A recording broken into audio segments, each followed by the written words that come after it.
আসসালামু আলাইকুম। সো কেমন আছো তোমরা? আশা করি ভালো আছো। আর তোমাদের দয়ায় আমি অনেক ভালো আছি। গাইস, ফাইনালি ঋতু এবং মেহেদীর বিয়ে হচ্ছে। হ্যাঁ গাইস, আপনি ঠিকই শুনেছেন, ঋতু এবং মেহেদীর বিয়ে হচ্ছে অল্প কয়েকদিনের মধ্যেই। গাইস, এটা মিথ্যে নয়, এটা একদম 100% সত্যি যে ঋতু এবং মেহেদীর বিয়ে হচ্ছে। এখন আপনারা বলবেন যে এটা আমি কিভাবে জানলাম? এটা আমি জেনেছি গোপন তথ্যের মাধ্যমে, যে খুব শীঘ্রই ঋতু এবং মেহেদীর বিয়ে হচ্ছে। গাইস, আপনারা না জানলেও আমি আপনাদেরকে বুঝিয়ে দিতেছি। আপনারা খেয়াল করলে বুঝতে পারবেন, অল্প কয়েকদিন আগে মেহেদী হাসান তার ভিডিওতে বলেছিল আমি বিয়ের জন্য প্রিপারেশন নিচ্ছি। সবাই তো দেখতেছেন আমার বিয়ের প্রোগ্রামের জন্য উড়াধুরা নাচ প্র্যাকটিস চলতেছে। মানে সামনে আমি বিয়ে করতেছি, এমনকি তারিখের কথা বলে দিয়েছিল। এখন সেম ভাবে ঋতু হুসাইনও বিয়ে প্রিপারেশন নিচ্ছে একই ভাবে, তাও আবার গোপনে, অর্থাৎ সিক্রেট রেখে সবাই প্রিপারেশন নিচ্ছে ঋতুর বিয়ের। গাইস, এটাতে বোঝা যায় যে দুজনের বিয়ের প্রিপারেশন চলছে।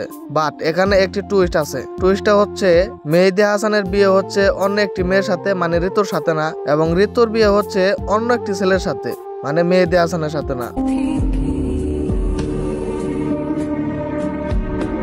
কাউকে কষ্ট দিয়ে কখনোই প্রেম করতে হয় না। হ্যাঁ গাইস, আপনি মানেন আর না মানেন, এটা একদম 100% সত্যি। আপনাকে মেনে নিতে হবে যে দুজনের সাথে বিয়ে হচ্ছে না, দুজনের অন্য দুজনের সাথে বিয়ে হচ্ছে। তো ভিডিওটি পুরো দেখার জন্য ধন্যবাদ। আর ভিডিওটি যদি ভালো লেগে থাকে অবশ্যই একটি লাইক করে দিবেন।